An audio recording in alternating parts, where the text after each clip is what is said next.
It started as a routine recording, just a man documenting old radio frequencies in his garage. But when he played the tape back, there was another voice, not his, not anyone he knew. It spoke in fragments, pleading, whispering, warning. Every time he tried to erase it, the voice returned, clearer than before. Tonight, you'll hear what he heard, the voice inside the radio tape. 귀에 쏙 들고 싶다면 좋아요 눌러주고 구독해주세요. 당신의 좋아요 하나 우리에게 큰 힘이 됩니다. If you enjoy these real stories, leave a like and subscribe. Your support keeps these stories alive. It began with a sound, not a scream, not a whisper, something in between. Static, faint and rhythmic, pulsing from an old radio I found in my grandfather's attic.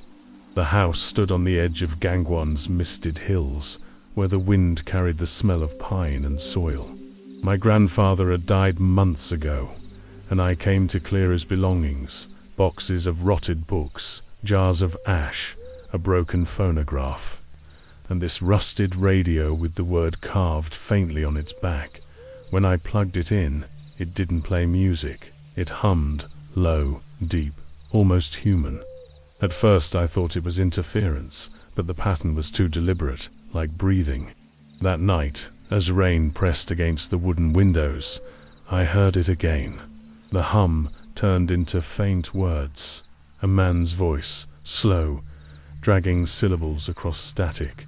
You finally came back. I froze. The attic was dark, except for the red glow of the dial. My reflection shimmered in its glass like a second face behind mine. "Who are you?"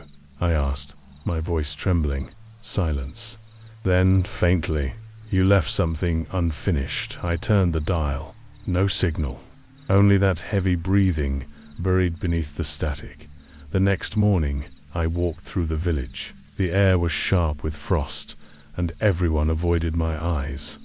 When I mentioned my grandfather's house, the butcher crossed himself, a Catholic gesture in a Buddhist town. "Don't touch what he left," he muttered. He called them who? He didn't answer. That night, I recorded the radio's sound. When I replayed the tape, the voice was clearer, whispering names, mine among them. And something else, a laugh, playful, distant, not cruel, but too aware. The lights flickered. My breath fogged. The air smelled like burnt soil.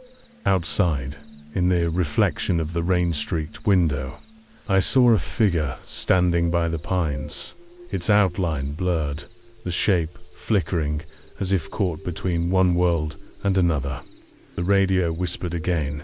He promised me a body. I unplugged it, but the sound didn't stop. The tape kept spinning. For the first time I realized the voice wasn't coming from the radio. It was inside the tape, and it was waiting for me to answer. I stayed up all night listening to the tape spin in the dark. The voice had stopped, but the sound of static remained, a living, breathing static, shifting its rhythm with my pulse. Every few minutes it seemed to hesitate, as if waiting for me to speak again. By morning the fog had swallowed the hills. I stepped outside barefoot, and the damp earth was soft, spongy, almost warm. The pines creaked in the wind, and for a brief moment I thought I heard laughter echoing from deeper in the forest, light, playful, but wrung, too human to be wind, too cold to be alive. I tried to focus on the task, clearing the house. My grandfather's notes were scattered across the study, written in archaic Hangul, interlaced with Chinese characters. The ink had faded, but a few lines stood out. The boundary weakens when the moon hides behind the fog. Their laughter is not joy, but hunger remembering, once invited. The Dokabi does not leave, it changes shape. I found an old photograph beneath the pages. My grandfather stood beside a young man I didn't recognize. Both smiled stiffly, and behind them was the same pine-covered hill that now surrounded the house.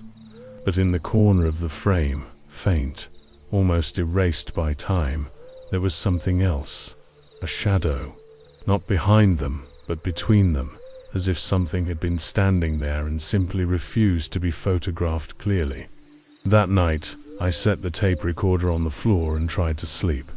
I didn't realize when I drifted off, but I woke to the sound of someone walking above me. Deliberate, slow, heavy. I was alone. The footsteps moved toward the stairs. I held my breath. The sound stopped halfway down. Then a voice, hoarse and muffled, whispered from the dark, "You shouldn't have come back." I froze. It wasn't coming from the stairwell. It came from the radio, which wasn't even plugged in. The next few days blurred. I started finding things out of place. The front door open in the morning. A single black stone on my pillow. The sound of tapping from inside the walls. I told myself it was fatigue, isolation. But on the 5th day, I found something impossible. In the shed, behind the house, beneath a stack of firewood, I uncovered a wooden box bound with silk cord. Inside was a lacquered mask, red and gold, the expression frozen between a smile and a scream. Beneath it lay a sheet of paper, written in my grandfather's hand. To bind him, you must offer what he remembers.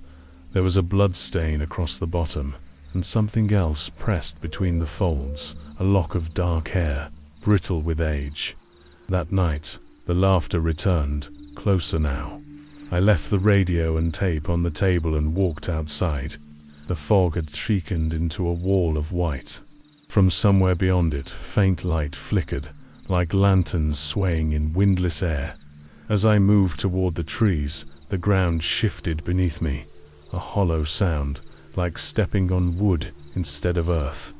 I knelt, brushed away the moss, and found an old trap-door buried in the roots. It groaned when I pulled it open, releasing a breath of cold, stagnant air. A narrow staircase descended into darkness. My flashlight cut through the dust, revealing shelves of clay jars, talismans, and bones wrapped in silk.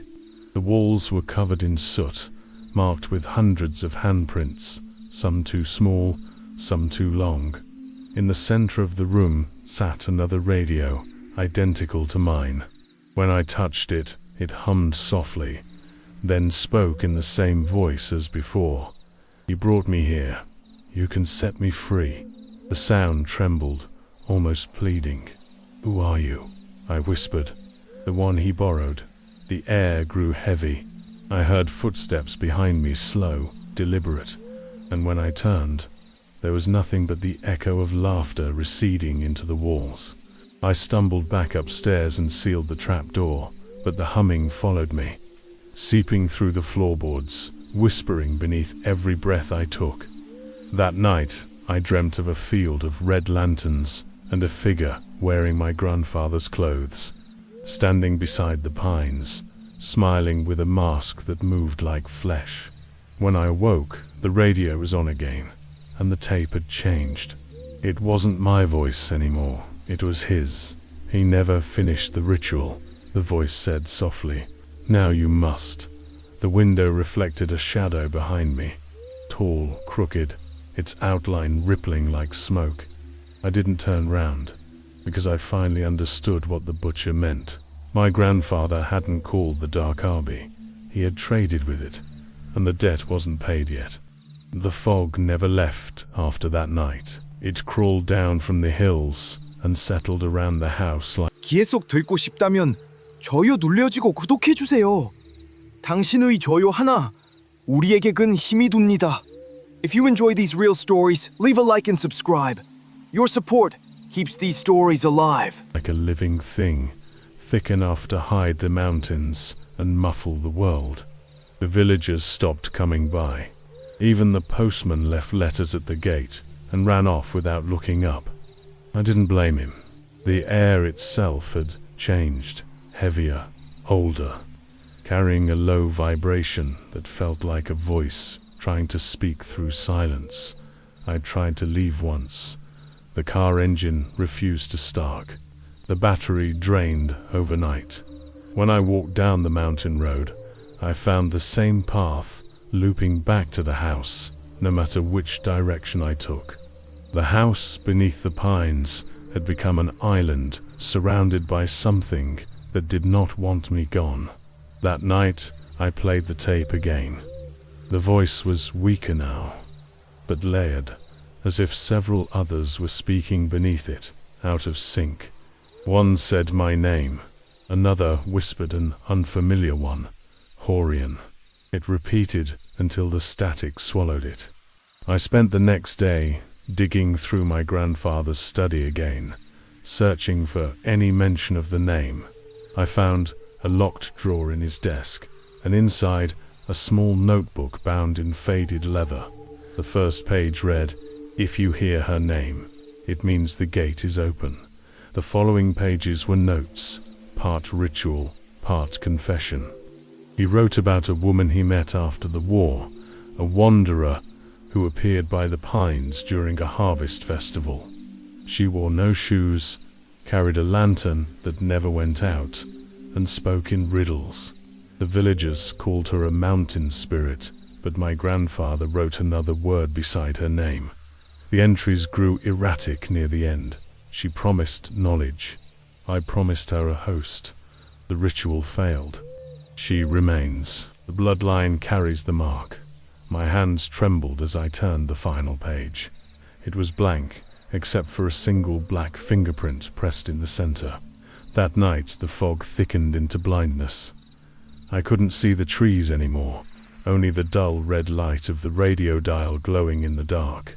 The tape began to spin on its own.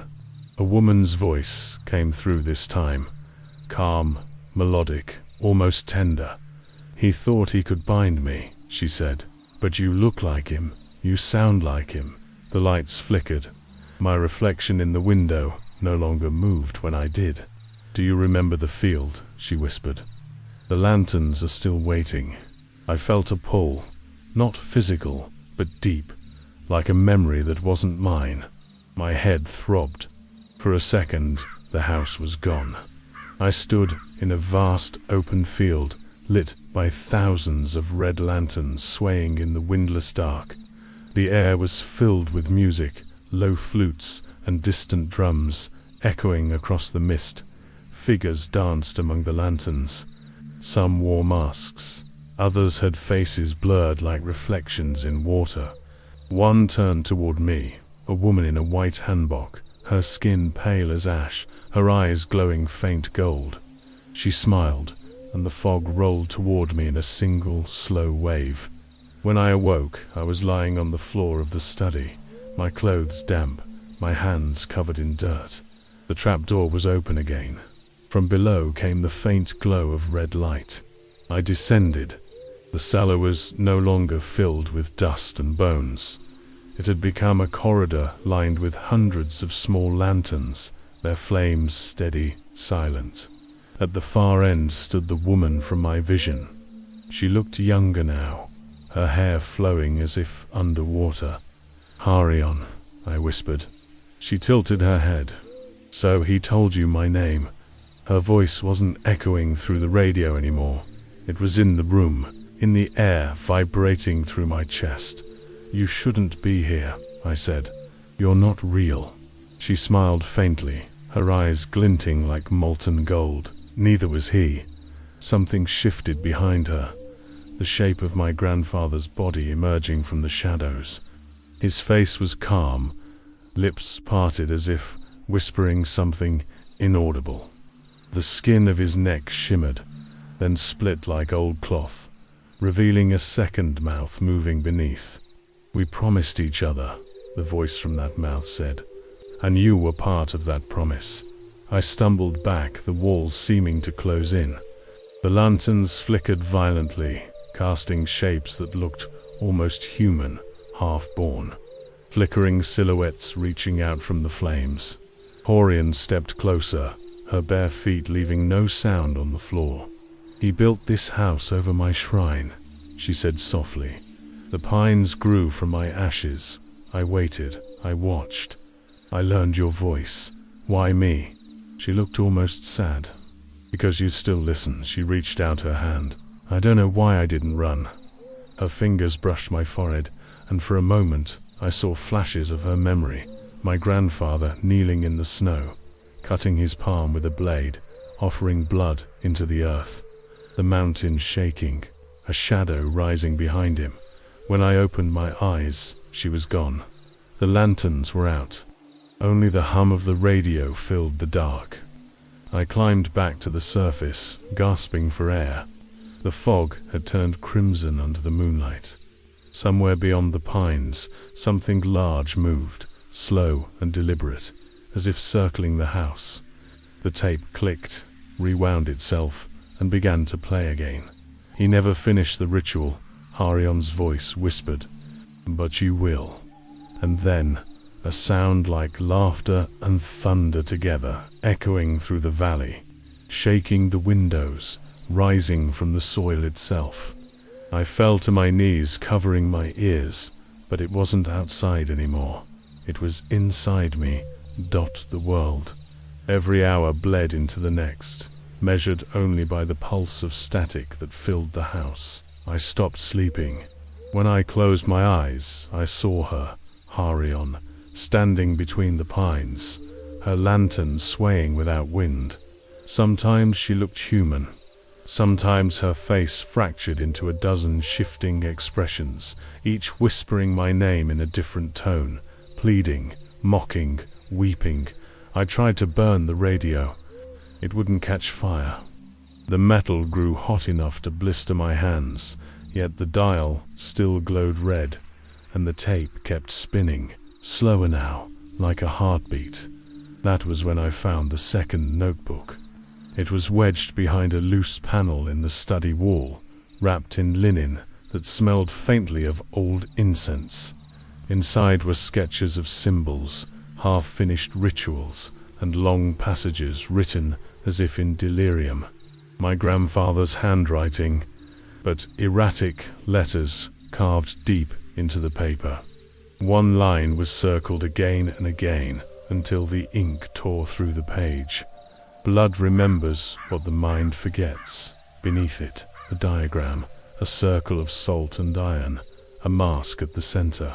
And beside it, the heir must finish the offering or the host remains divided. I didn't understand, but I knew one thing. The house itself was part of whatever he'd built. The beams were carved with Hangul letters so faint you could only see them under candlelight. When I traced them with my fingers, the air trembled, and for an instant the floor seemed to breathe. That night, the voice on the tape changed again. "Do you know what he did for you?" Harion whispered. "He traded his shadow so you could be born." My skin went cold. What does that mean? Look at the photograph. I ran to the old frame I'd found before. My grandfather and the unknown man. Under the lamp, I finally saw it clearly.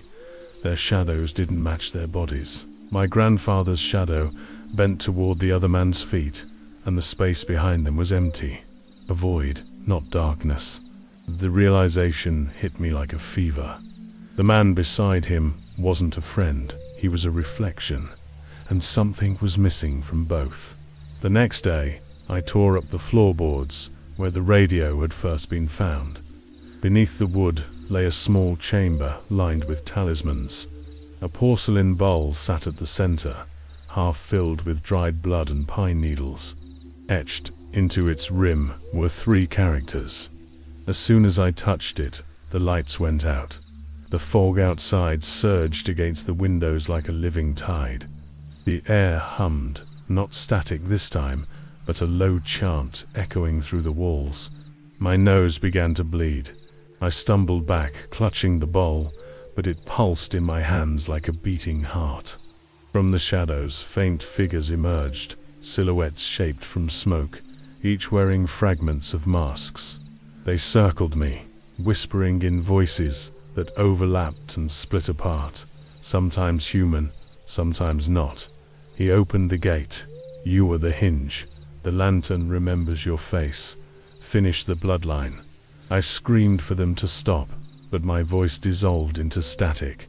Then Harion appeared again, her lantern glowing with cold fire. "He loved me once," she said softly. He wanted eternity, but eternity has no mercy. Tell me how to end this. End. She smiled faintly. There is no end. Only exchange. The lantern flared, and suddenly I was elsewhere, standing in a memory that wasn't mine. My grandfather knelt in the same cellar, his hands trembling as he placed the mask on his face. Arian stood before him, human then, her beauty fragile and cold. "Bind me to your line," she said. "Let your blood remember."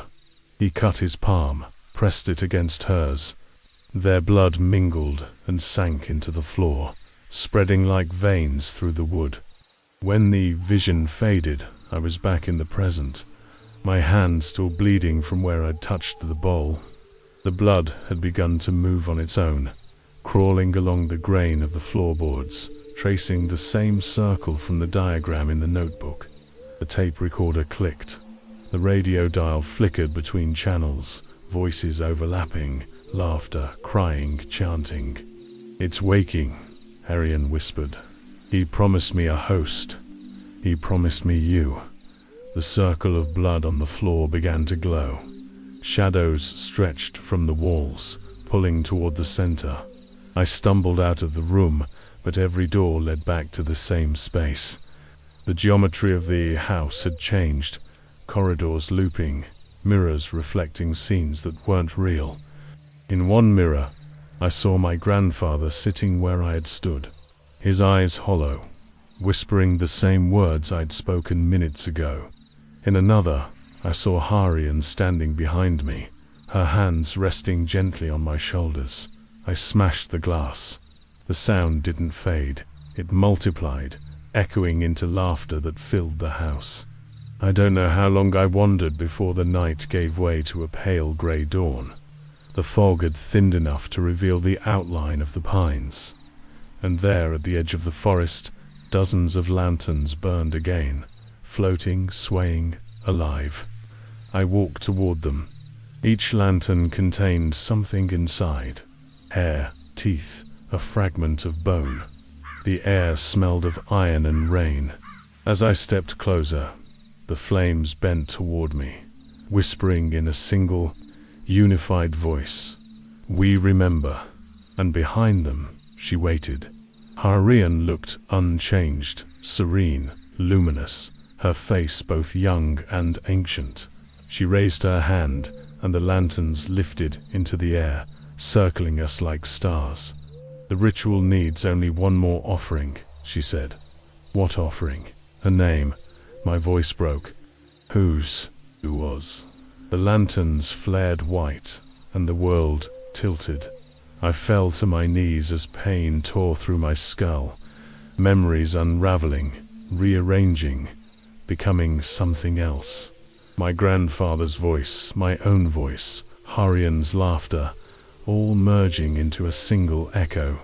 For a heartbeat I saw through her eyes, the wall, the burning villages, the moment she first found him bleeding by the river.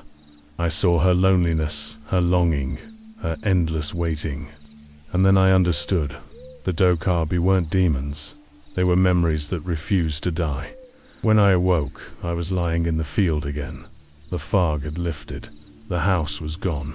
Only the radio sat beside me, humming quietly, its dial glowing a soft gold instead of red. The tape had rewound itself. A new voice played, mine, but older, slower, carrying the same weariness I'd heard in my grandfather's tone. "If you find this tape," it said, "don't listen to the laughter. Don't call her name." The radio clicked off. The silence that followed felt infinite. Then, from somewhere deep in the woods, the faint sound of flutes began again. And I knew she was still waiting. Morning never truly came again. The world remained dim, caught in an endless grey that felt more like memory than daylight. The fog had seeped into the house itself. It curled through cracks in the floorboards, clung to the walls, and whispered softly whenever I passed. Every sound carried an echo. My own footsteps trailed behind me by half a second, as though something invisible followed wherever I went. I stopped trusting mirrors, doors, clocks. Everything moved differently here, slower, deliberate, watching. I tried to keep track of the days, but the calendar meant nothing. Time had loosened its grip, twisting into circles. Sometimes I'd wake to find the radio humming beside me, even though I'd buried it under the floor the night before. Other times, I'd find my grandfather's mask on the kitchen table, wet with dew, though all the windows were sealed shut. On what I think was the 7th day, I followed the hum outside. It drew me past the pines, up the slope behind the house, where the soil was black and soft, as if freshly turned. The fog parted as I climbed, revealing a path of stone lanterns leading toward an ancient structure half swallowed by earth, a shrine. Built from rough granite blocks, its roof collapsed and walls carved with spirals and symbols I couldn't read.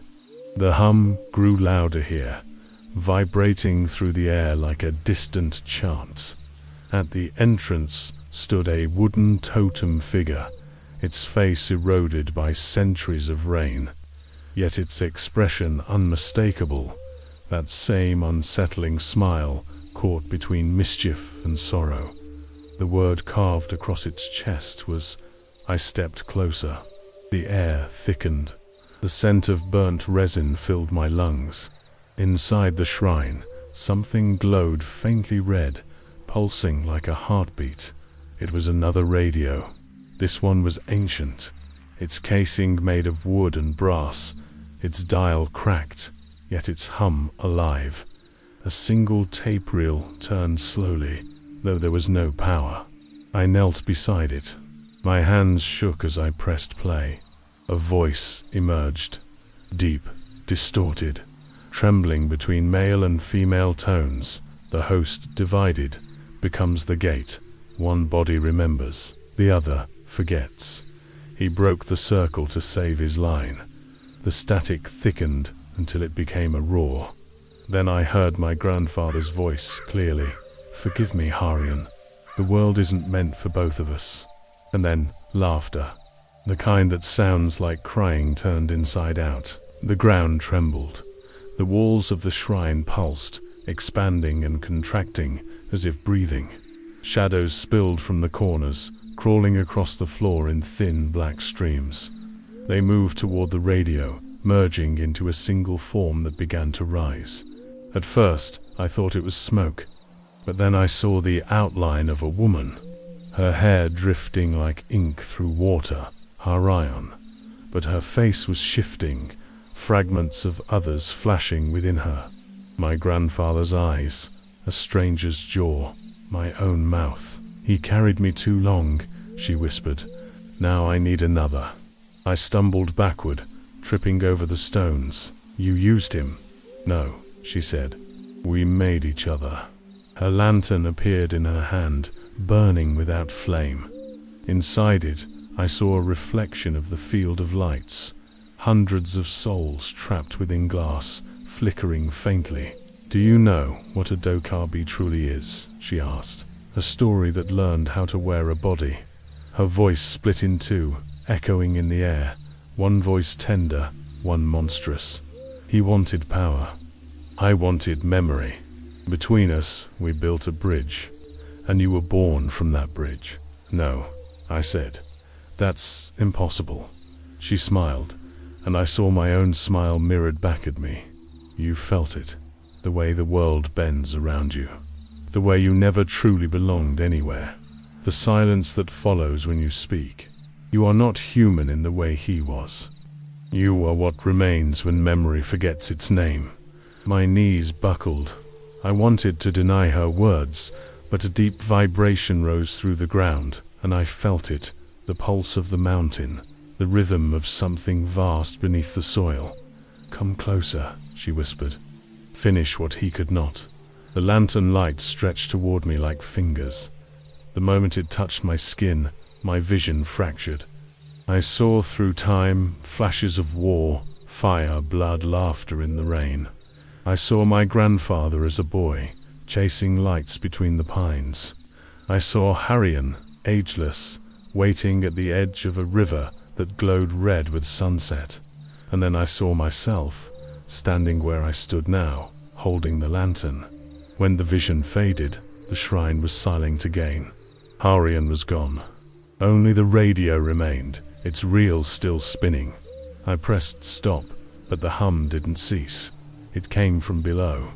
I brushed away the dirt at the center of the shrine and found a stone door beneath it, sealed with chains. The same 3 characters were carved into its surface. Each letter pulsed faintly, in rhythm with my heartbeat. I knew I should walk away, but the hum drew me closer, whispering not with words, but memory. I placed my hand on the stone. It was warm. The air filled with the scent of pine and ash. Blood remembers, a voice said inside my head. I don't know why I did it.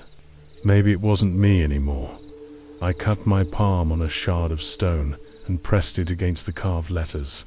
The ground shook violently. The fog outside surged like a wave. The chains snapped one by one with a sound like cracking bone. The door opened. Darkness spilled out, not the absence of light, but the presence of something older, thicker. The air vibrated with countless voices whispering all at once, like a chorus of forgotten names.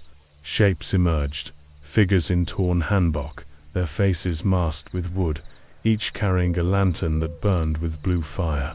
They bowed as one, facing the shrine's threshold. At their center stood a figure cloaked in black, its face hidden behind a golden mask. It held out its hand, and I saw that it was my grandfather's, the same scar across the palm, the same tremor. I kept her waiting too long, the figure said. Now it's your turn. Before I could move, the ground beneath me split open, revealing a vast chamber below, an ocean of lanterns stretching into endless dark. The air filled with the sound of flutes again, distant but near, mournful yet beautiful. I fell forward, or was pulled, into the light. For a moment, everything was silent, except the faint hum of the radio, still echoing above the shrine. Then the voices began again, all overlapping, all calling my name in tones that were neither human nor divine. Come home. Remember. Become. When I awoke, I was back in the house, or what was left of it. The walls had turned black with soot, the air heavy with the smell of burnt wood. The fog outside was gone. In its place stretched a clear, moonlit valley. On the table sat the lantern. Its flame glowed softly, and within it I saw a single reflection, my own face, but older, calm, smiling faintly. The radio clicked once, then fell silent forever. I should have felt peace, but instead, I realized that the shadow at my feet no longer matched my body. It moved half a second slower, as though remembering a rhythm I'd forgotten. Somewhere deep beneath the earth, the shrine pulsed once, a heartbeat too slow for this world. And then I understood. The ritual was never meant to end. It was meant to begin again. The first thing I remember after the shrine collapsed was silence, vast, absolute, unnatural. Not the silence of emptiness, but of something listening. Even the wind dared not move. The lantern lay beside me, its flame still alive, swaying faintly though there was no breeze. I watched the light for a long time. Every flicker seemed to paint shapes on the walls, faces, hands, outlines of bodies that once were, and maybe still were, hidden somewhere between the shadows. I tried to leave the house that morning, but as I stepped outside, I realized the valley was gone. In its place stretched an endless field of pines, all identical, their trunks arranged in perfect, concentric rings around the house. I walked for hours, maybe days. The trees never ended. The air smelled of wet soil and candle smoke. When I turned back, the house was standing exactly where it had been, no matter which direction I faced. I wasn't sure anymore if I was inside it, or if the house had grown inside me.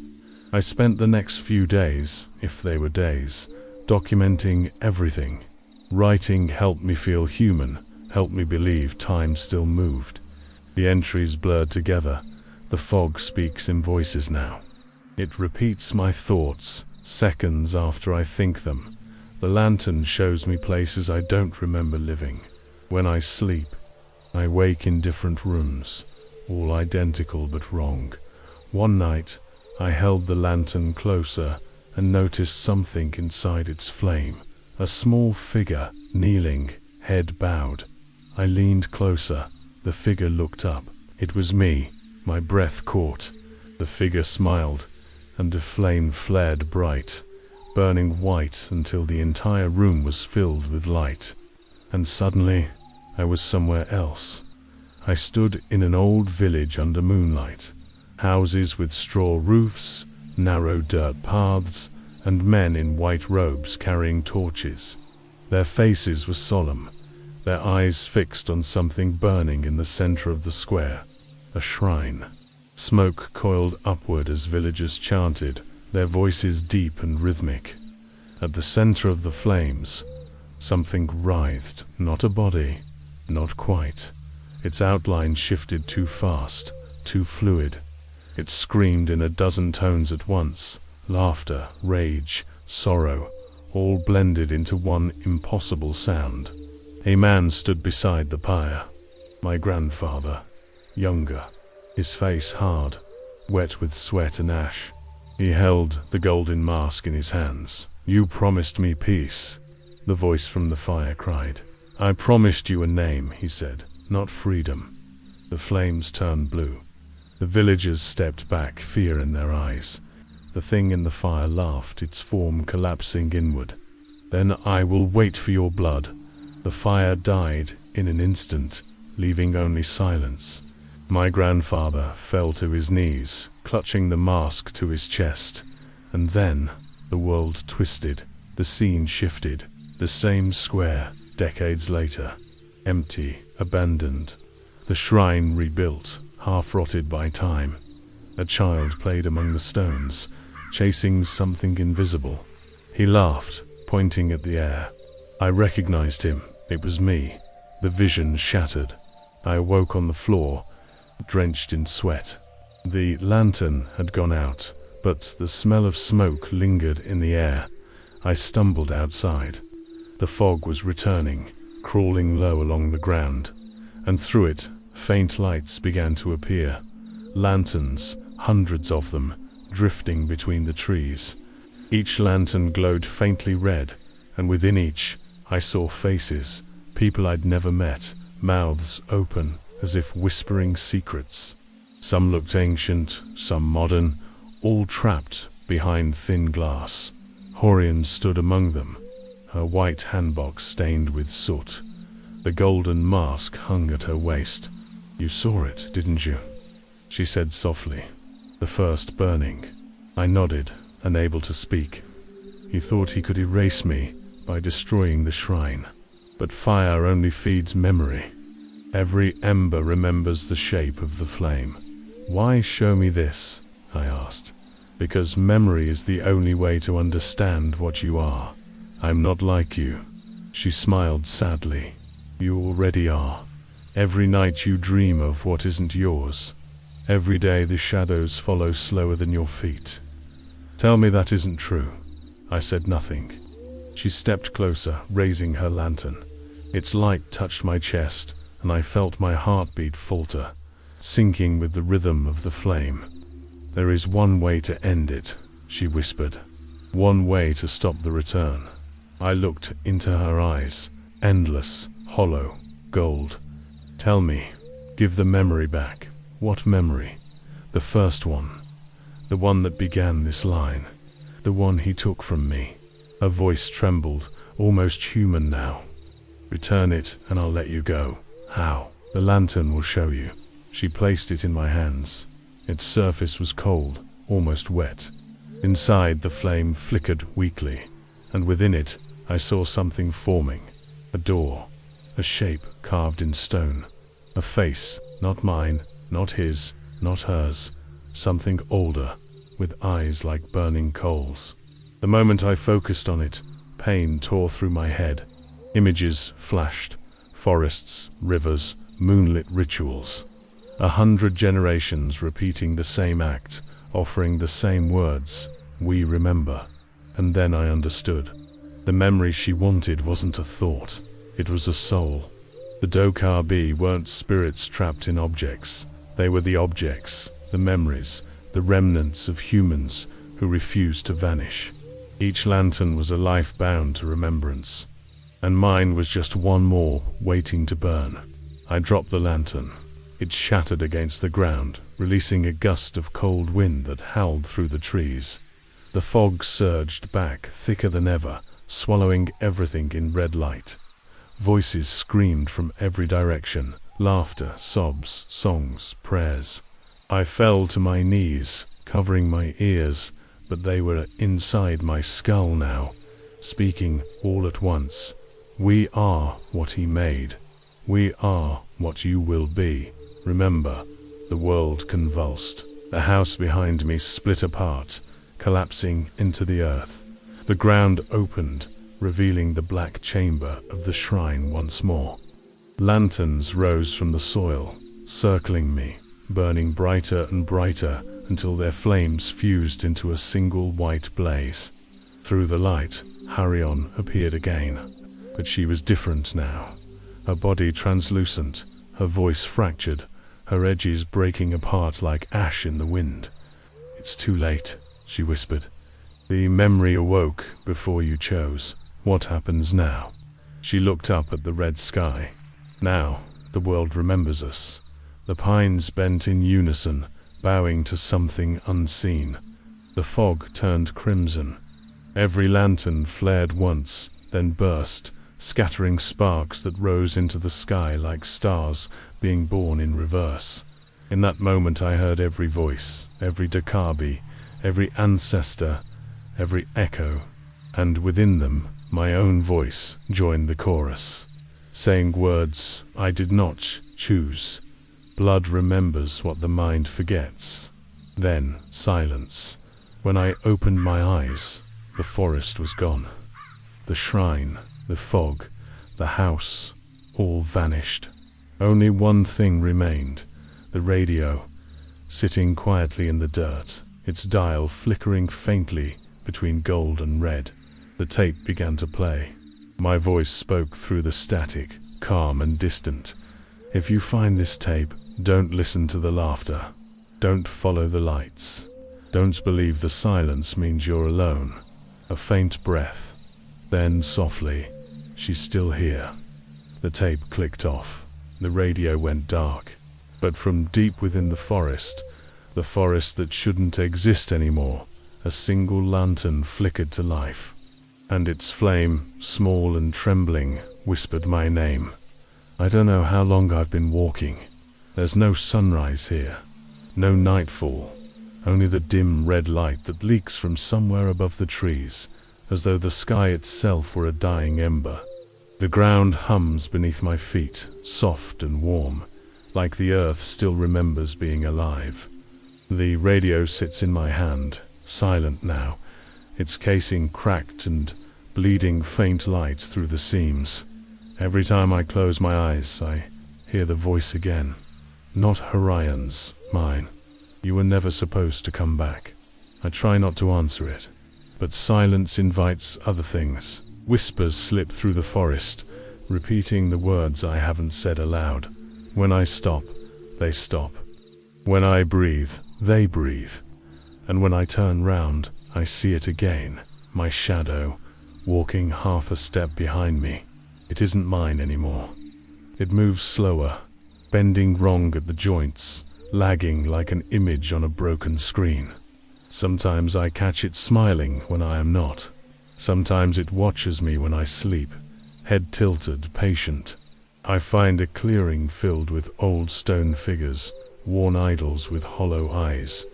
Their faces are almost human, except for the faint grin carved into each one. They're arranged in a circle, all facing inward, toward a single figure in the center. The central idol has no head. Its hands are raised toward the sky, as if waiting for something to fall back down. Around its base are dozens of shattered lanterns, their glass blackened, their contents spilled, ashes, fragments of bone, teeth, and something that looks like melted gold. When I kneel to look closer, the ground pulses beneath me. I hear the faint crackle of static. The radio in my hand lights up by itself. A voice emerges, low, almost tender. "You've reached the center, Orion?" I whisper. "No," it says. "She's gone." The sound twists, my own voice layered beneath it. "Only memory remains. You should know that by now." I drop the radio, but it keeps talking. "He built this circle to hold what couldn't be buried. Each stone marks a name forgotten, each lantern a soul consumed. You stand where he ended, where I began." I back away, but the idols seem to lean closer, the air thick with the scent of old smoke. "What do you want?" I ask. "To finish what was started. To remember." "I don't understand." "You will." The radio falls silent. The forest does too. The only sound left is my heartbeat, fast, uneven, desperate. Then a new sound. Footsteps, soft, slow, deliberate. I turn. My shadow is walking toward me, detached, weightless, its edges waver like smoke. As it nears, I feel the air grow colder. The ground trembles under its steps, though it doesn't touch the soil. When it stops before me, I finally see its face. It's mine, but older. The same tired eyes I saw in the reflection inside the lantern. "You kept me waiting," it says. Its mouth doesn't move. The words echo inside my skull. "I'm not you." "No," it says. "You're the one who forgot." It raises its hand, mirroring mine, and for a moment the forest bends, trees twisting inward as if gravity itself were drawn to that gesture. "He made me to contain her," the shadow says, "but you broke the seal when you listened. What are you?" "The memory he couldn't carry. The part he gave away." I stumble back. The idols begin to hum, a low, deep vibration that rattles through my bones. The shattered lanterns flare one by one, releasing thin wisps of blue flame that spiral upward, forming shapes, faces, fragments of laughter. The shadow steps closer. Its eyes glow faint gold, just like Orion's. "You can't destroy what you are," it says. "You can only replace it." It reaches toward me. Instinct tells me to run, but my body won't move. The air feels thick, syrupy. The moment its fingers brush my chest, the world shatters. I'm back in the house, but not as it was. The walls are alive with movement, veins pulsing beneath the wood. The radio hums from every direction. I see flashes of memory projected across the air. My grandfather kneeling before the shrine. Orion's hand on his cheek, his shadow stretching away from him, splitting into two. Then the vision changes. I'm a child again, sitting in front of the attic window, playing with a broken tape recorder. My grandfather's voice drifts from the corner. "If you hear the laughter, don't answer it. It remembers your tone." The child me looks up and says, "But what if it sounds like you?" My grandfather smiles, sad and silent. The scene freezes. The air flickers, dissolving into red static. When I wake, I'm lying on the forest floor again. My shadow kneels beside me, its face calm, watching. "Do you remember now?" it asks. "I saw him," I whisper. "He wasn't afraid. He thought forgetting was mercy. But forgetting is hunger. It eats everything until only memory remains. That's what she is. That's what we are." The idols around the clearing begin to glow from within, one by one, their carved mouths stretching wider. Laughter spills from the stone, soft, familiar, endless. "You can stop it," the shadow says, "but only by taking my place. What happens if I don't?" Then I take yours. Its hand extends again. The moment our palms touch, the air erupts in light. Pain floods through me. Not physical, but like every memory I've ever had is being unspooled and rewound all at once. I see my mother's face, my childhood home. The first time I saw snow, all turning to ash, their colors draining into the void. And beneath it all, one steady pulse, the sound of the radio's hum. The shadow leans close, whispering in my ear. Blood remembers. I scream, but no sound comes out. The world folds inward. When I open my eyes, I'm standing in the clearing alone. The idols are silent. The lantern's dark. The shadow is gone. The forest is still. For the first time in days or centuries, the fog has lifted. Sunlight filters through the trees, soft and golden. The world looks almost normal again. I look down. There's no shadow beneath me. At my feet lies the radio, cracked open, its wires exposed, the tape melted. A faint whisper leaks from the speaker, a voice. Distant and fading, you'll finally remember. I lift the radio, but it crumbles in my hands, dissolving into dust that glows faintly before vanishing into the air. And then for the first time since it all began, I feel something like peace. But as I turn to leave, I notice movement in the corner of my eye, the faint shimmer of a shape on the ground. It's a shadow. It's mine, but it's smiling. The world has grown impossibly quiet. Even the air has stopped trembling. The forest, the fog, the shrine, they've dissolved into a single horizonless expanse, washed pale and endless, like the surface of a faded photograph. I walk, though there's no ground beneath me, no sound to mark my steps, only the faint pulse that rises and falls like breathing. My body feels weightless, and when I glance down, I barely cast a shadow anymore, a thin shimmer that follows reluctantly, as if uncertain its school belongs to me. The radio is gone, the lantern too. Only one thing remains, the memory. It clings to me like a film of smoke. Every heartbeat is an echo of someone else's life, my grandfather's laughter, Harian's whisper, the laughter of 100 voices that never learned to rest. And ahead of me, through the white fog, something waits. The gate. It isn't built of stone or wood. It's made of light, thin beams woven together into a vast archway that hums with quiet energy. Beneath it, thousands of names drift like dust, Hangul characters glowing faintly, each one murmuring a syllable as if afraid to be forgotten. I walk closer. The names brush against my skin, warm and weightless. Some of them I know. Some feel older than memory itself. Harian's voice comes from somewhere behind me. Every name is a promise. Every promise becomes a spirit. I turn, and she's there, standing barefoot.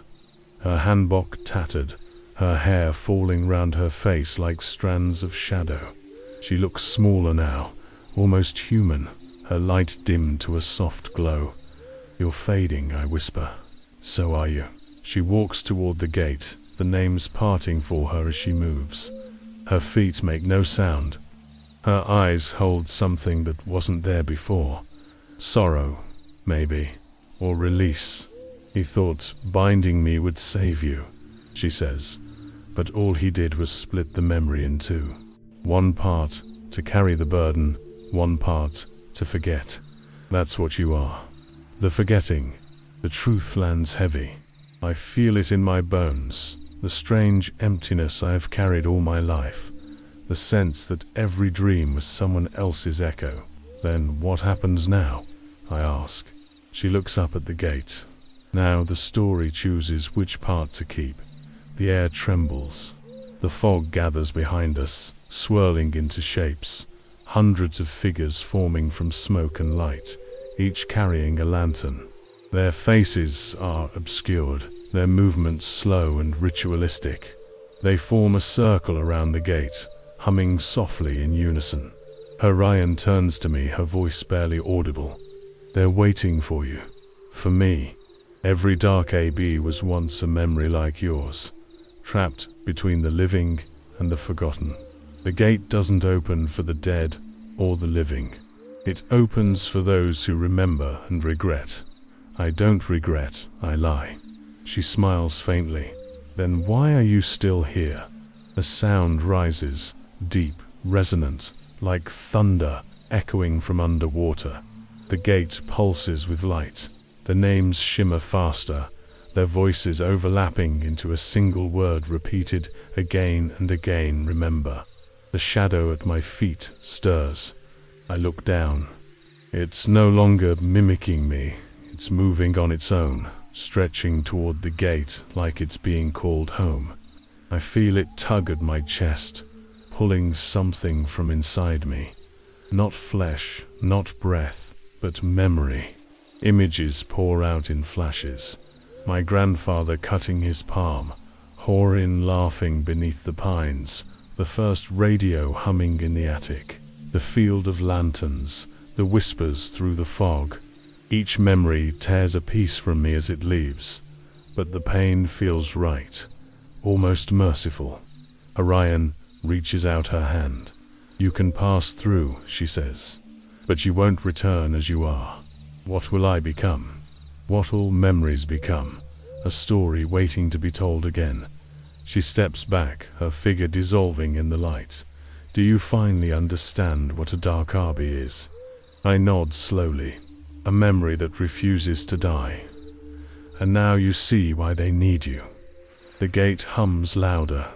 The shadows of the lantern bearers bow, their flames flickering in rhythm with my heartbeat. I take a step forward. The ground ripples beneath me like water. The light burns through my vision, washing out everything until only sound remains. A static whisper, endless and alive. Blood remembers what the mind forgets. For a heartbeat, I feel everything. The warmth of the living world, the cold of the fog, the ache of all that's been lost. I hear laughter, my grandfather's, then hers, then mine, all blending into one. I cross the gate, silence, then the faint hum of a tape recorder. Somewhere far away, a voice begins to speak. This is field recording 34, recovered from Gangwon province. The source is unknown. The tape contains an unidentified male voice describing local folklore involving spirits known as Darkabi.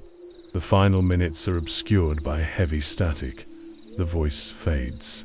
Another voice replaces it, soft, familiar, calm. If you're listening, it means the story found you.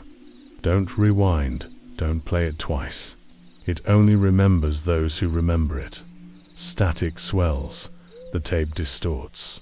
And beneath the noise, faint but certain, comes the sound of laughter, gentle, ancient, unending. The light fades to black. In the final instant, before silence returns, one word echoes through the static: remember.